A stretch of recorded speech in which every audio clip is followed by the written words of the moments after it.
I'm not going to use the teleprompter.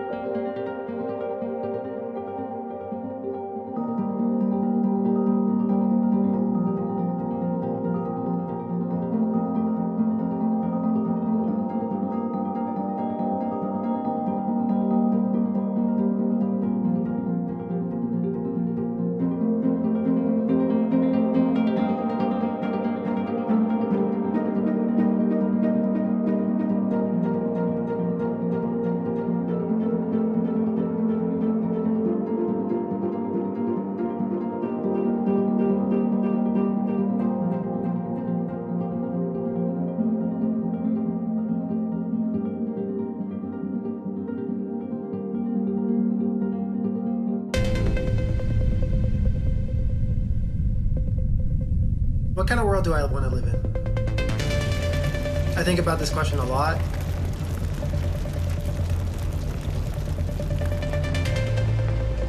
For our generation and for specifically my group of people, which is refugees, the circumstances might dismantle any vision of the future that we have. You're trying to rebuild, you're trying to make a future for yourself, and then the climate-related disaster comes and you start again. It's not about how it's affecting you now, it's about how it's affecting you your entire life. First step to understand is that we're all a part of it.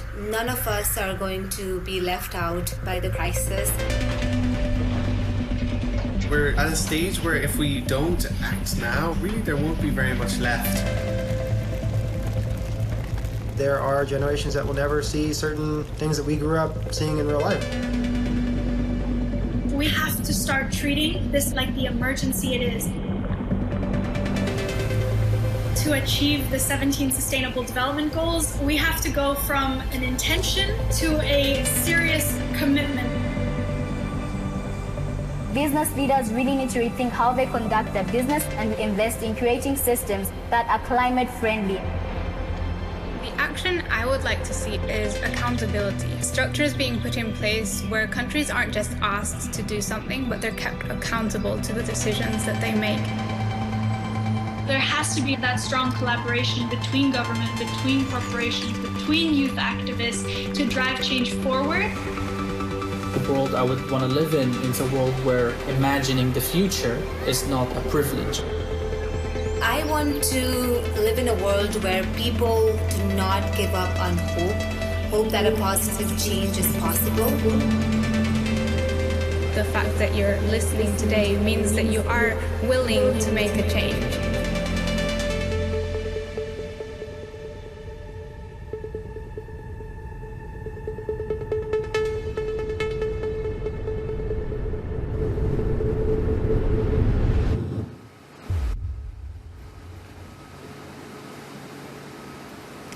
Good afternoon and welcome to the SDI Summit. It's the first day of our summit.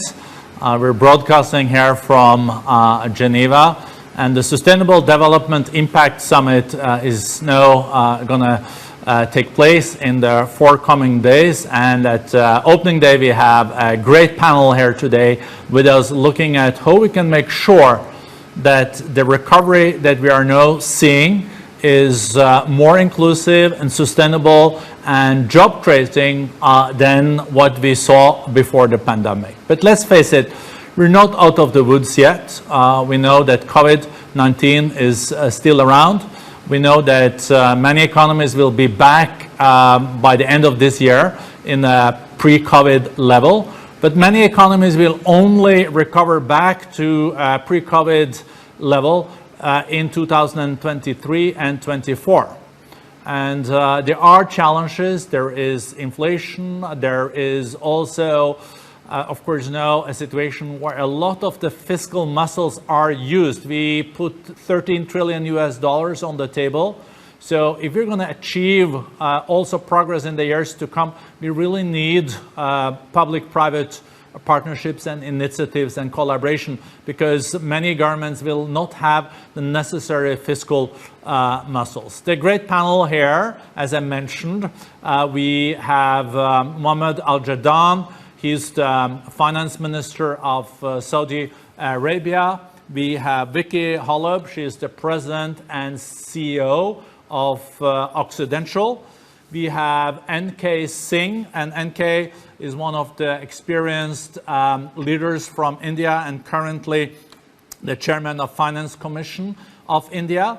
We have Rich Lesser. He is the CEO of BCG, Boston Consulting Group, and taking over as the chair now in October. And we have George Oliver, chairman and CEO of Johnson Controls. So this is going to be a very important discussion now at the first day of our summit. Let me go first to you, Minister Al-Jadaan. You also headed the successful G20 presidency on behalf of the Kingdom of Saudi Arabia. And you were also focusing on the developing countries that are now in quite a vulnerable situation post or following the pandemic. At the same time, we are now focusing on how making sure that this recovery will be more inclusive and sustainable. So it would be interesting to hear from you, Minister, at the start here. How optimistic are you about the recovery? When is it really going to happen? Are we going to run out of speed when the money that we put on the table now for stimulus is running out? And how can we walk the talk, making sure that we secure more inclusiveness, sustainability, and jobs for the young people following the pandemic? Over to you in Riyadh, and thank you for joining. Thank you very much, and thank you for the fantastic panel in front of me. Borge, I think you mentioned a couple of very important points. And to start with, and to answer the question very directly, I am optimistic. And I think, yes, we will have overall, globally, a very healthy recovery. That said, it is not going to be equal recovery, and it is not going to be equitable recovery. There are a lot of issues that we need to deal with, and we need to learn from the pandemic. The pandemic told us very clearly that if we don't fix the world, you are not safe in an individual country. And if you look at the emerging markets, their opportunity for a sustainable growth and the very few years to come are going to be very difficult and challenging without dealing with the pandemic. And we need really to focus on fighting the pandemic, bringing our kids to school, because that will really bring them back and compensate for the lost opportunities. A lot of kids around the world, I can tell you in Saudi Arabia, people in the third grade today have only been in school for possibly 2 or 3 months in the last 2 years. We are now back to school, and I think it is an area where we need to focus. So it brings a very clear signal that the world is back and is recovering. But also we need to focus on equitable distribution of vaccines. And that is a very serious area where governments and private sector will need to come together to make sure that we deal with the bottlenecks of vaccine production and allow the emerging markets who does not have access to vaccines to be given that opportunity. I think we also need to deal with as another lesson learned from this crisis is that you cannot have one-size-fits-all solutions. You need to deal with country-specific circumstances and really focus on that. We need to continue the efforts that G20 have endorsed last year in terms of the DSSI, in terms of the framework, the common framework, and dealing with sustainable debts at low-income countries.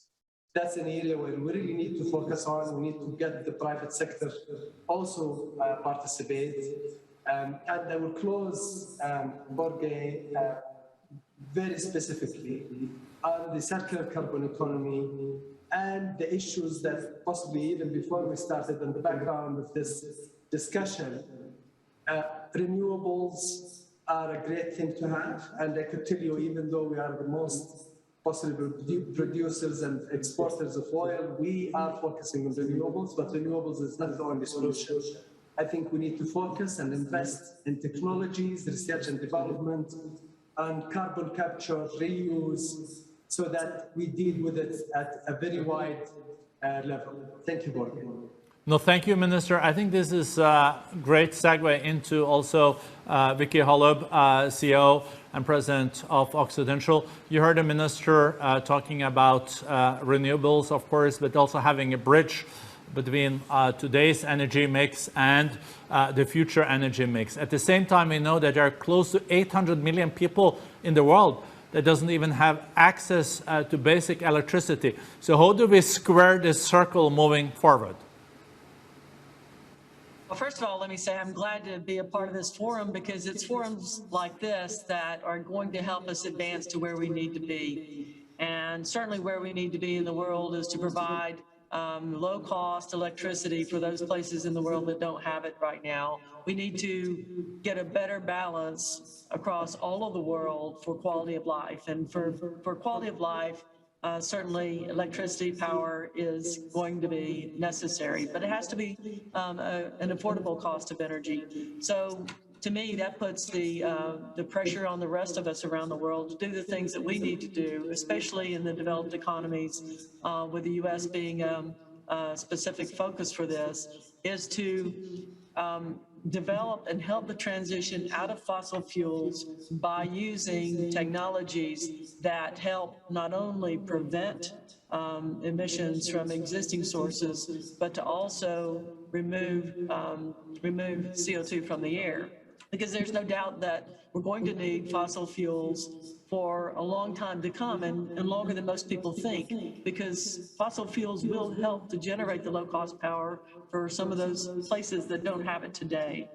So without a way to prevent the emissions happening from industrial sources in the developed economies today, and without the ability to take CO2 directly from the air, we can't make that happen. And so what we're trying to promote here at Occidental is this collaboration that's been talked about now in the film and from the minister, this collaboration that's so necessary for our world to get to where we need to be. And all we have to do is look at the incentives that were given to solar, wind, and electric vehicles to see the case study for how to make that happen. And so I think that for the developing world and for those areas that most need it, we have to accelerate what we're doing with respect to CCUS. Also, as the minister suggested, CCUS has to happen in a big way. Direct air capture has to happen.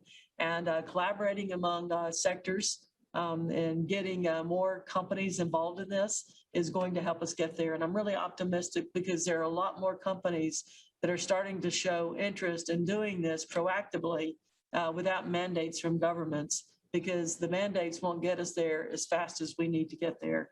So it's the companies that are committing to become net zero by either 2040 or 2050. They're the drivers of what's going to be most important for the world to reduce the emissions from where they are today, while not impairing those people that don't have the lower cost electricity that will provide a quality of life that the rest of us enjoy.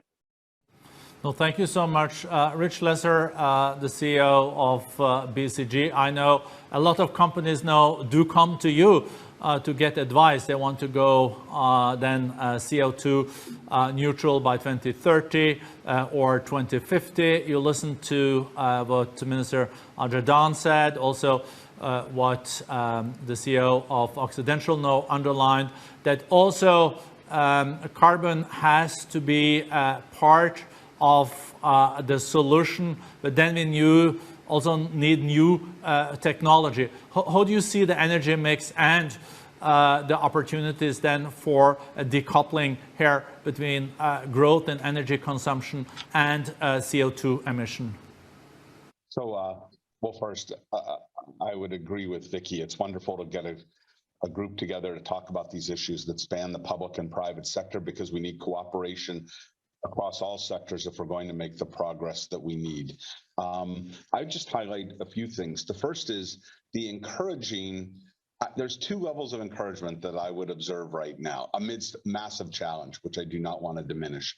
The first is how much this has risen on the agenda of nearly every leader I talk to, whether in the public or in the private sector.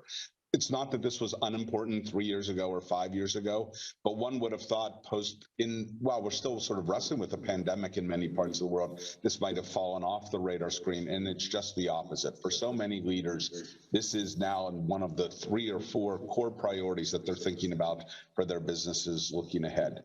The second thing, from direct observation that we've had the privilege to have with now hundreds of clients, is the opportunity to go further than people think they can in economically viable ways. I think many leaders started with the sense it's the right thing to do, but there's no way it's affordable to do.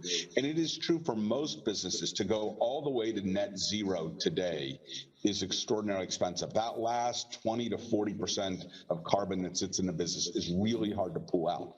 But what's very encouraging is the degree for many businesses to get 40 to 70% out relatively quickly, and either in economically neutral to slightly positive ways, and sometimes to actually make it so that you can then afford to take on the really hard parts. I think people are realizing they can go further faster than they thought, and that's a really good sign.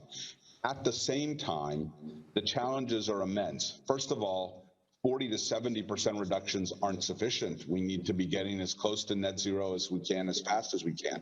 And in order to get that last chunk out, we will need a combination of technology, incentives, collaboration across sectors in order to drive that. Second, for most businesses, excluding the really upstream sectors like steel or aviation or aluminum, most sectors have most of their carbon emissions not inside their own operations, but in the operations of their upstream business partners, their scope 3 in the parlance of carbon language. And that requires tremendous operational skill to put the right measures in, to change the way we work with all our business partners, to have procurement weigh different things in the choices of who it works with and the incentives it sends to be able to do that.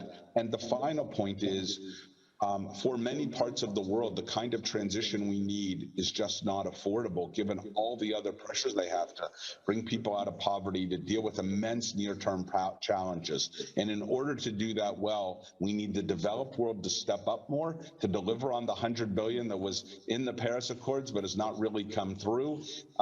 We need better collaboration across country boundaries and better support. And we need to make sure that we're sending signals that we have to work together to make it a just transition at both the macro level in terms of flowing resources to those parts of the world, and at the micro level as individual companies take action that could harm communities or not really bring people along in the kind of journeys that we need. So while there are signs of encouragement, we just have enormous challenges in order to make the progress at the speed we need to, given the urgency of this challenge. Well, thank you so much, Rich. One company that is really walking the talk here in this area is Johnson Control CEO and Chairman George Oliver. The decarbonization that has to happen in the years to come also has to happen in our buildings. So maybe you can share your vision there, and how cost effective can it be? Can we make sure that the cost of inaction is then, I guess, higher than the cost of action in this field? Yeah, Borge, and like Vicky and Rich, I really appreciate you including us on the panel. And I do believe that businesses play a huge role working with the public sector in making sure that we have an affordable supply of energy globally, that we drive economic development, and ultimately we decarbonize. And our view, as it relates to buildings, that you can do all of that. And we believe that decarbonization in the built environments, the role is a big role in shaping the economic recovery. So the transitioning to a lower carbon economy, we believe, is an opportunity to build back better as we recover from the pandemic. Providing clean, sustainable, energy efficient solutions creates jobs while we're building strong, resilient global economies. And while we're doing that, it's important for us that we ensure all communities and workers benefit from the transition to a clean energy economy. And we believe, I agree with Rich, I think the forces that are underway and the way that this has come together to be a prioritization for all of our constituents is this year has been a critical year for climate action. Well, I think as you have stated, science shows that we need to move faster to avoid the worst impacts of climate change. And I believe, as Rich has said, that not only through incentives, but also the technologies that exist today, as well as being developed, I believe puts us solidly on a pathway to net zero by 2050. And now we know that decarbonization, when you look at buildings, is part of the solution, as buildings represent some 40% of global emissions, and reducing the energy waste from buildings not only saves money, but also a reason to, there's every reason to accelerate action and to empower customers and future generations, ultimately to consume less energy, conserve resources, and identify pathways to achieve healthy net zero carbon buildings in communities. We talked a little bit about public-private partnerships and financing mechanisms, and I agree with Vicki. I believe the business community has an important responsibility to support ambitious climate change and policy and create jobs and economic growth, but we ultimately can't do it alone. We realize how important it is to collaborate with all of our stakeholders in the public and private sectors. And we believe global policies funding, incentivizing, and directly mandating decarbonized buildings as a good example, which in the US, Biden's administration, their plan to retrofit all federal buildings and invest in broader decarbonization is a good example. And we're working with all of our stakeholders to ensure that we have a constructive path ahead of these actions. And one of the things I'd also note, Borge, is that as we're doing this, we're focusing on local communities that help them not only meet the decarbonization goals, but also ensure a sustainable recovery. A good example is projects like we did with the Housing Authority in the city of Pueblo, Colorado, where we've enabled decarbonization while ensuring an equitable recovery. With our partners, we actually built a solar garden for a housing authority that will generate enough energy to power 200 households annually. In addition to providing the clean energy to the community, the project actually provided hands-on solar training and employment opportunities for the local community. And the improved building efficiencies will directly support the community wellness while reducing the city's carbon footprint to create a greener, healthier environment. So I think, 3 Ps, public-private partnerships, are an innovative model that can accelerate the implementation of these decarbonization measures by enabling the public sector to improve facilities without an upfront cost. And for us, we actually can create an economic return. We can go in, upgrade a building, make it healthier and safer while we're reducing the energy consumed and ultimately delivering payback through operational improvement, because we can reduce it in operations 30, 40, 50%.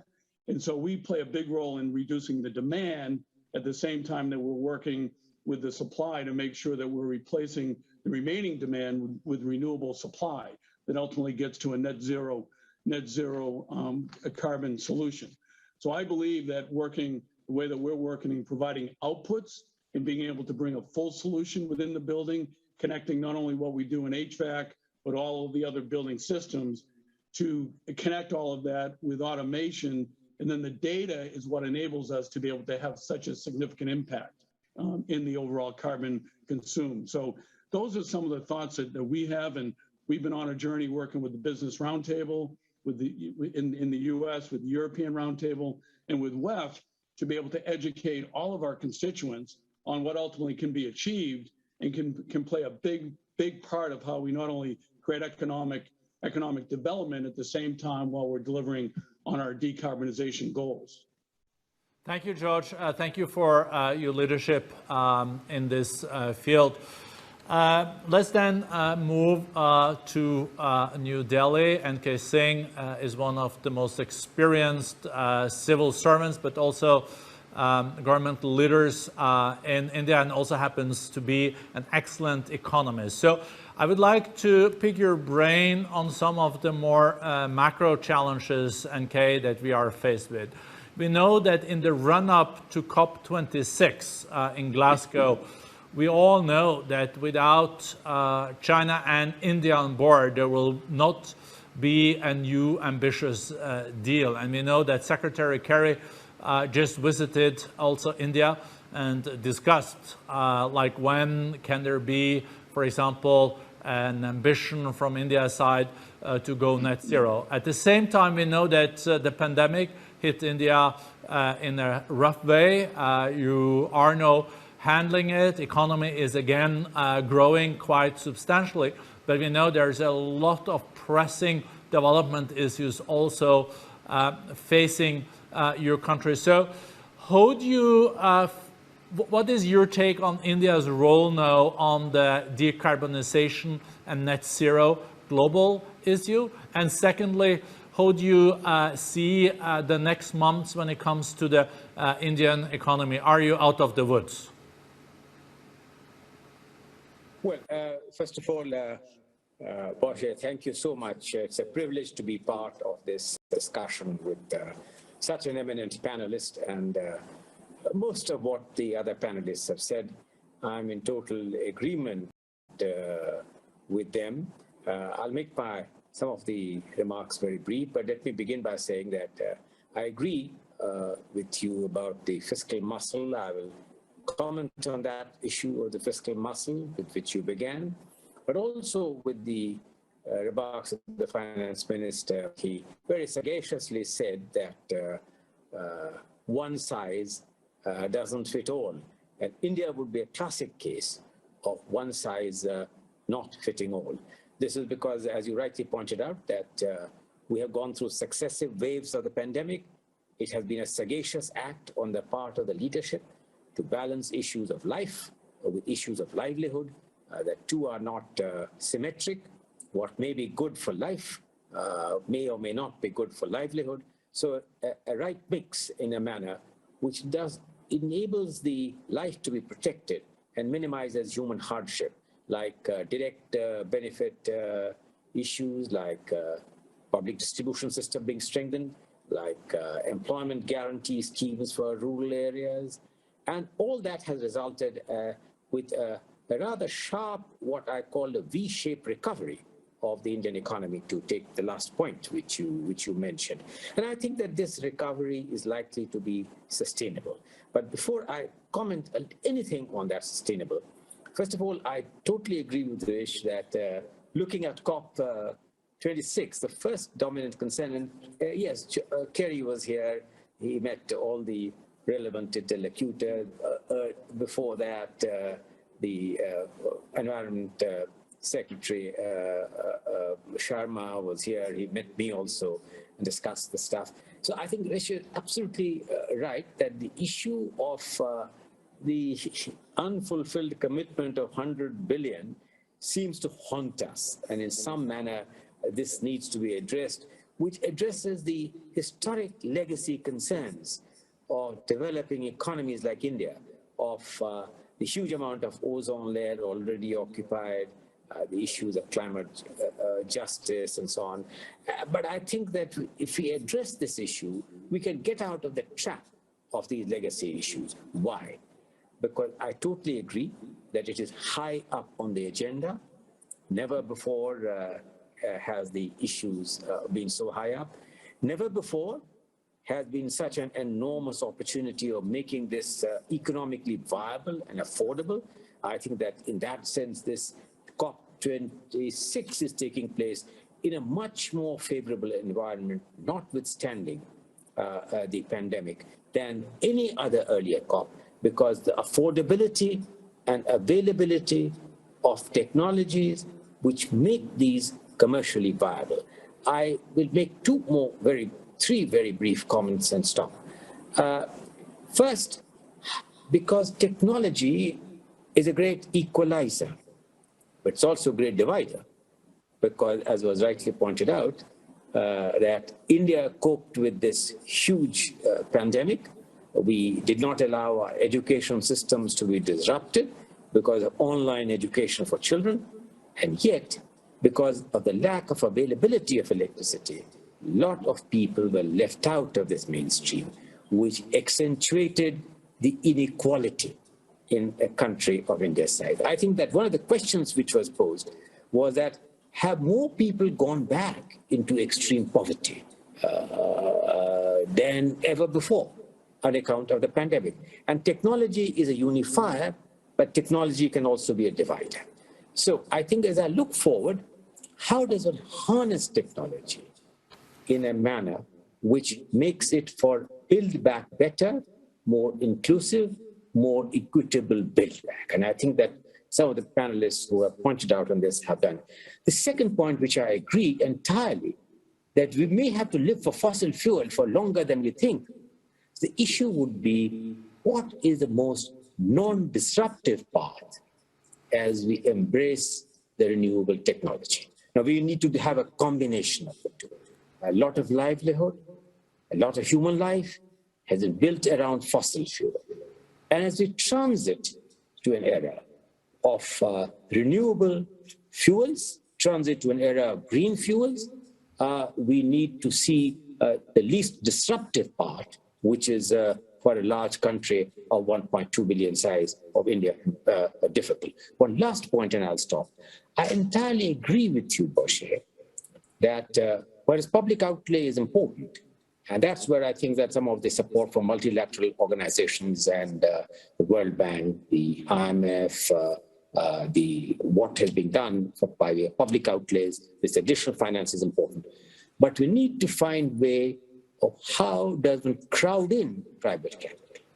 Now, some of India's leading firms, some of which the Excellency Finance Minister may be aware of, have taken some far-reaching steps in risky, large investments on green hydrogen energy, on storage systems, on transportation systems.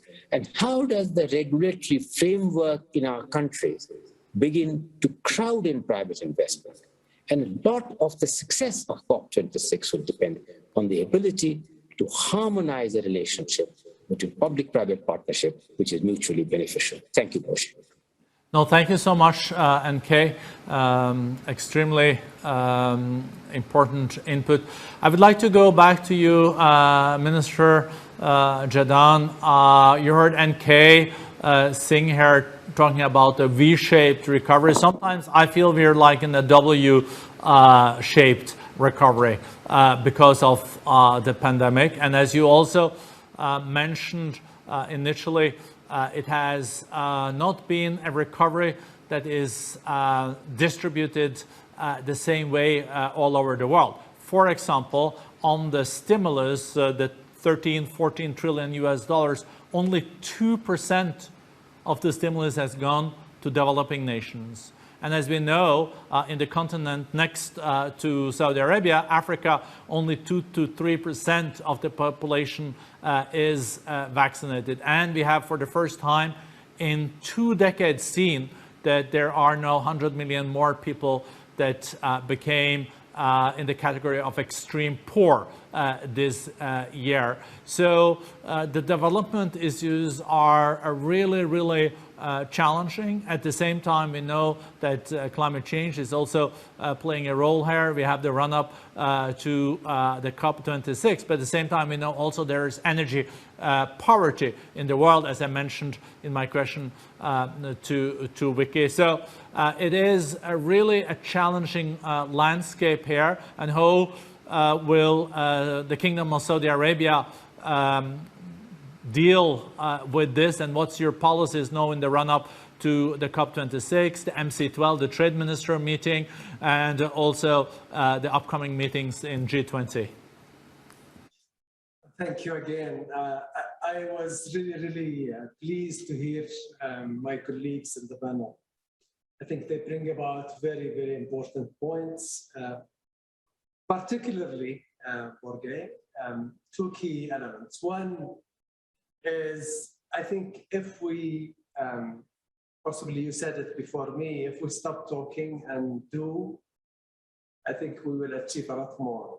I could tell you, in terms of recovery, it is possibly not necessarily V-shape or over, and not necessarily W or over, possibly even K-shape, where certain economies will become, despite the difficulties, but others are going to struggle and struggle big time. In Saudi, I could tell you, while we have limited resources, we have contributed, when I compare just as Minister of Finance, how much I allocated to the vaccine in Saudi Arabia compared to how much we actually donated for the COVID-19, particularly for vaccine development and distribution. If you look at the size, it's about 20%. So we actually spent 20% supporting the world health recovery, particularly in the low-income countries, compared to how much I paid for vaccines in Saudi Arabia.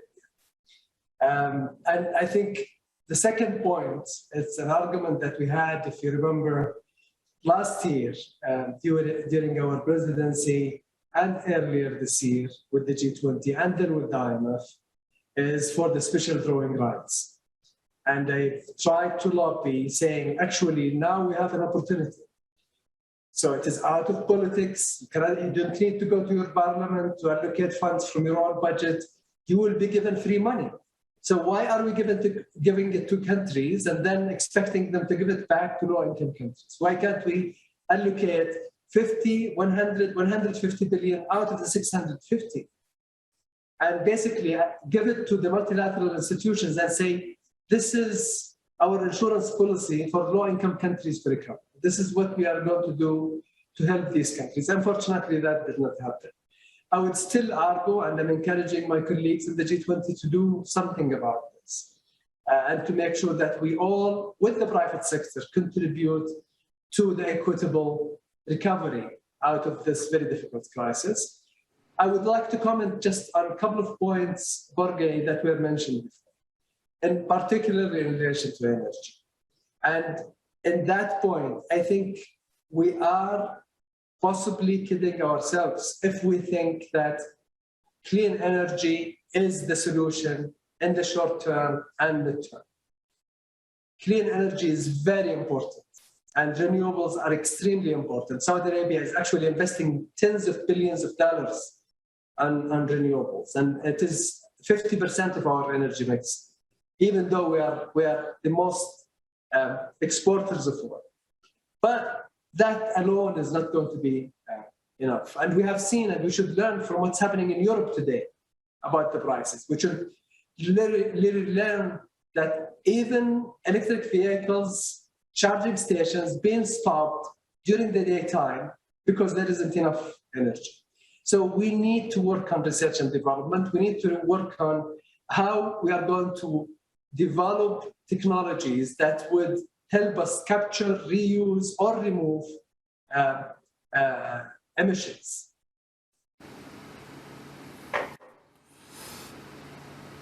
Thank you. Vicky, you heard what Minister Jadaan just said now on the energy prices. First, the price of oil and gas has gone up, and here in Europe, in the middle of Europe, we're seeing no electricity prices and gas prices we haven't seen for decades, and there is a lot of political pressure also on the leaders here. And at the same time, we know that we're running up to COP26.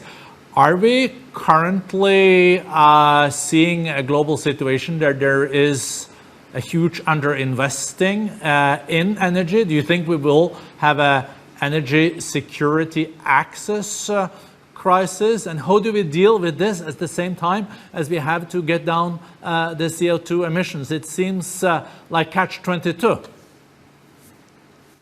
I definitely believe that's a risk, because if you look at the oil and gas industry and you look at the exploration that used to drive our industry in terms of developing new resources and finding new resources that can provide meet demand in the future, that exploration dollars are about 10% of what they were at the height of our industry. So exploration essentially is now a very, very, very small part of our industry investment.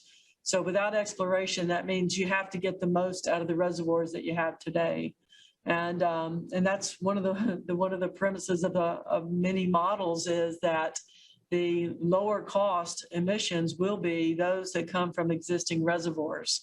And that will not only help to meet the growing challenge of meeting the world's future oil and gas demands with lower investment, it will also do it in a lower intensive way from an emission standpoint.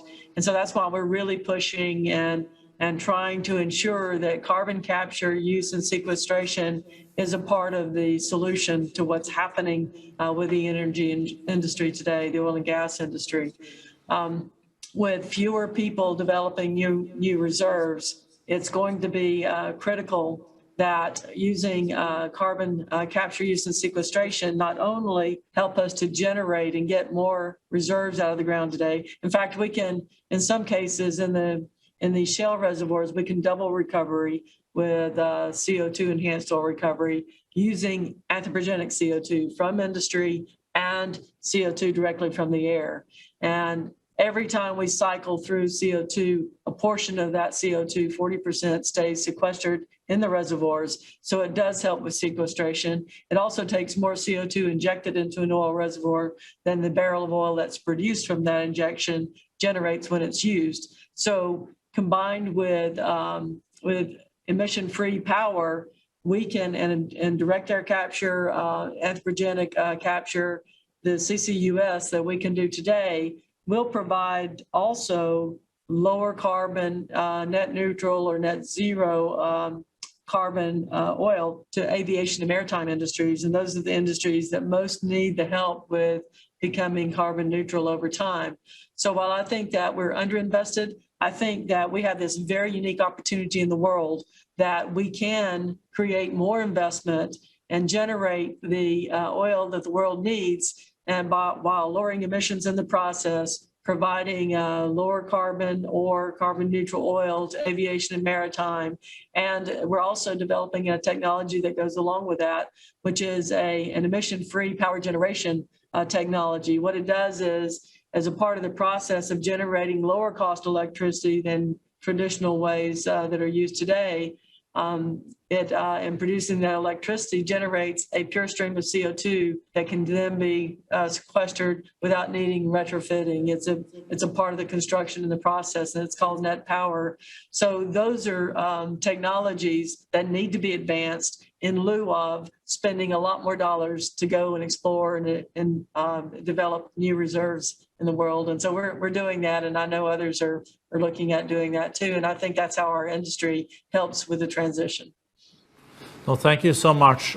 Rich Lesser, we really need someone as thoughtful as you and BCG to help us here now, because I, in a way, see a triangle here. It's access to energy, then there is energy security, but then there is the question of, like, all this energy also has to be decoupled from increased CO2 emissions, or we have to have the technology of carbon capture, storage, and sequestration. But we're not moving into a situation that is really happening, because that has also to be incentivized. So do you see any end of this impasse? Is it possible to break it? It's possible, but it's going to be a challenge, which is why we're going to need to work collaboratively across traditional boundaries to do it. If I go back to Minister Singh's comments, it really just struck me the challenge of this, because on the one hand, he's right, completely right, about how disruptive this could be to economies that are already fragile in parts of the world where people are just emerging from poverty, or many still in poverty, and to take this on. And the flip side is that the failure to act aggressively and boldly in the short term will hurt those exact same populations and future generations probably the most severely, through disruption to food systems, through vulnerable populations in coastal areas or facing severe weather events, through just the flat out heat, because many of lower and middle income countries are just closer to the equator, and their citizens will suffer as heat rises to levels that probably most of us would think are barely livable. And so we're in this challenge where you can't help but feel empathy for the pressures that officials feel, government officials, and from their citizens. And we see it even in the developed world, as you were saying, people reacting to high energy prices, the yellow vest situation. So like, we have to start with empathy and understanding, but we also have to recognize that failure to act boldly puts enormous vulnerability under huge stretches of humanity, and often those who will least be able to react in effective ways to it. So what does that mean? That means first that we have to take it on as a global challenge, as I said earlier, where the developed world feels a responsibility to help low and middle income countries to move faster. Second, we have to realize that every single thing we do in technology to bring down the cost of this transition will pay for itself many times over, because one, it is extraordinarily expensive, and two, it'll change the trade-off curve for many others where this trade-off is enormously expensive. So all the investments we make in technology, whether it's in renewables, whether it's in carbon capture, whether it's in technologies that are out of favor like nuclear right now, but maybe not in all parts of the world, but in some parts of the world will be an important part of the solution. And whether it's in all the work that the downstream users of carbon put into their supply chains to help them decarbonize, to pay and invest in their businesses to encourage that, those things are going to be very important. What I've been encouraged by is, I think the business community, in ways that George and Vicky expressed far better than I could, but on many different parts of the economy, are stepping forward to be bolder. I think many governments realize the urgency here, but they're under big challenges, a pandemic, not the least of that, for sure. And the more we can get cooperation between governments to set bolder ambitions and business and government to work collaboratively to spur those investments, to protect the people that move first, to encourage changes in behavior from business, I think we're likely to get there at a better pace. And if we don't, the suffering is going to be very high. No, thank you, Rich. George, maybe a short comment from you.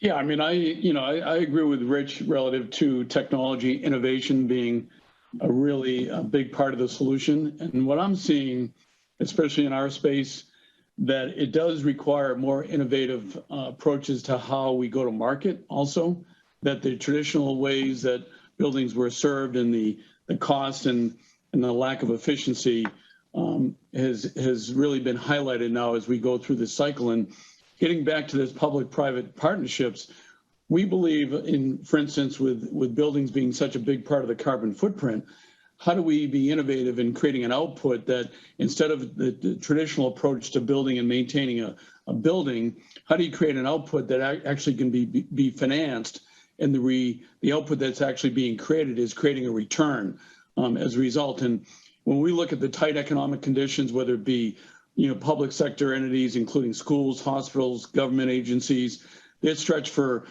dollars to construct new facilities, maintain existing ones, and without the necessary resources, they're delayed, and then therefore it delays the ability to be able to get the efficiency that we believe can be achieved in buildings.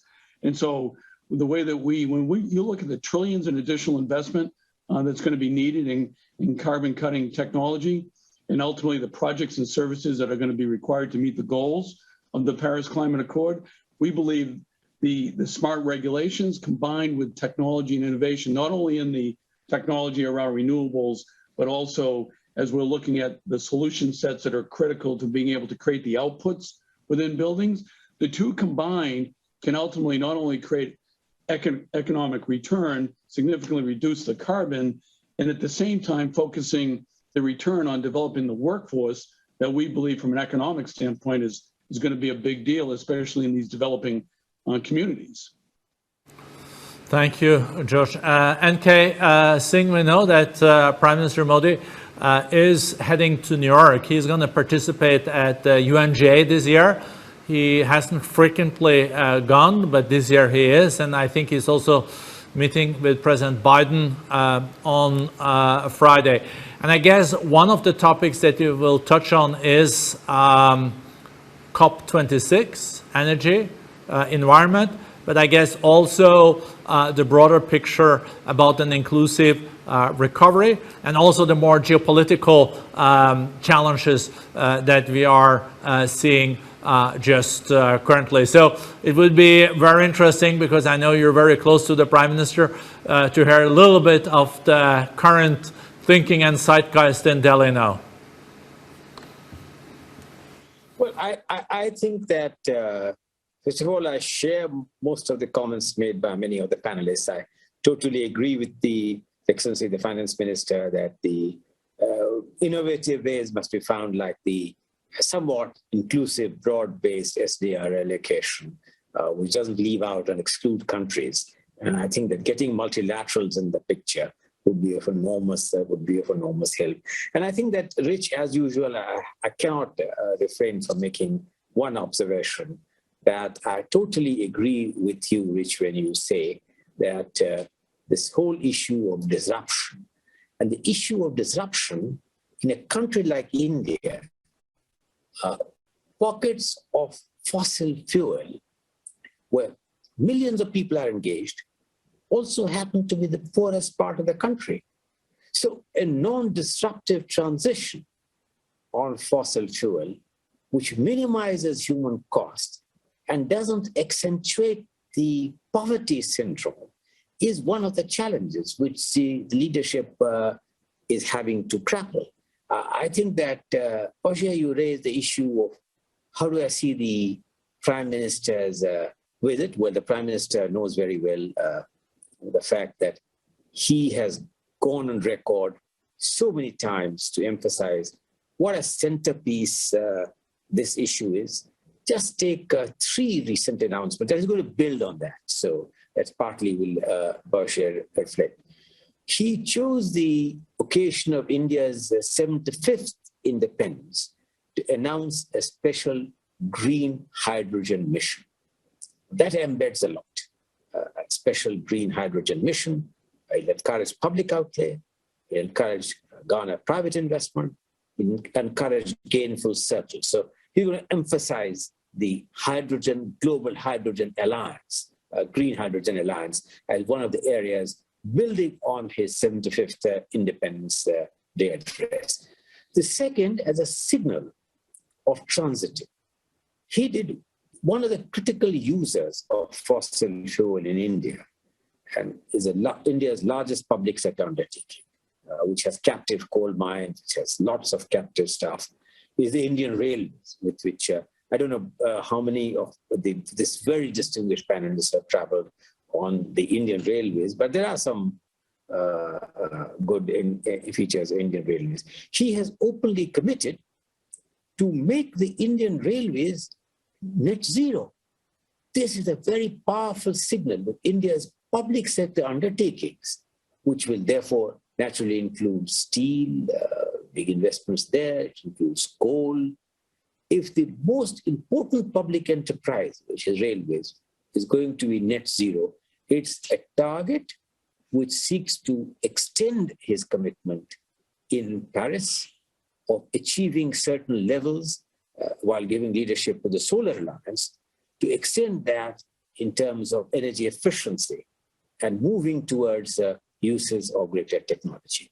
But the one point which I think that he's certainly going to emphasize, given what he has been saying, is the role of public-private partnership in harnessing affordable technology and making technology access. So I think that the criticality of the role of private capital and what is the kind of an enabling regulatory framework which are now crowding in of private capital is going to be one of the themes and messages. Yes, of course, I don't want to comment on it. Geopolitics will also be on his mind. But right now, given as we are under your moderatorship, shaping equitable, inclusive, sustainable growth, I have restricted my remarks on some of the issues which have been raised. One final comment, if I might. I think on issues of fiscal policy, and I think that the recovery process, if it is rapid enough, provides every country the room for much greater maneuverability on higher public outlays without compromising the framework of macroeconomic stability, to which levels of sustainable debt and levels of fiscal deficit are centerpiece of that strategy. Certainly that is true But this is a time of not only transition from the pandemic, but a transition to an era of renewable energy. It's a time of fiscal forbearance and not fiscal rectitude. And therefore, the room for fiscal policy, sovereigns must view with flexibility, which the compelling needs of the time need. Thank you so much, NK. Moving back to you, Mr. Jadan, we're coming close to an end here. You mentioned in your last intervention that we might not be faced with a V-shaped or a W-shaped recovery, but maybe a K. Something is going up and something is going down. Of course, that is concerning if what's going down is the developing economies and what's going up is the developed world. So then we will see increased inequalities in the world. But what would be very interesting, I know you don't have a crystal ball, but you have very smart economists around you there. Where do you feel that the economy are going to end up in 2 to 3 years? Are you bullish or bearish? Thank you, Borge. I think two things. One is I am actually very optimistic. I think we will have generally a very good recovery over the next 2 or 3 years. I could tell you in Saudi Arabia, we are working very hard to complement our Vision 2030, and most likely the way things are working is we are going to have a very healthy recovery, and I think most of the world will have that. We need to watch out for low-income countries. We need to watch out for emerging markets that really requires help, and that should not be really ignored in any way, shape, or form. I think one thing that we talked about, and I would like just to comment on very quickly, possibly a few seconds, is if you look at some of the technologies that are now being applied, I'll tell you in Saudi Arabia, we have 2 investments, large investments that we are doing. One in government buildings, where we are actually contracting private sector to replace all the energy consuming tools, particularly lights, some of the ACs. And what we are paying them, we are not paying them anything. We are basically paying them part of the electricity bill, the difference between the two electricity bill before and after, for 5 years, some of them for 7 years. So it is just amazing what you could do when you have the will to apply technology and involve the private sector. The same we are doing with desal units, where we are replacing liquid fuel desal with either renewables or gas, and we are recovering the capital for replacing the whole unit in about 20 months.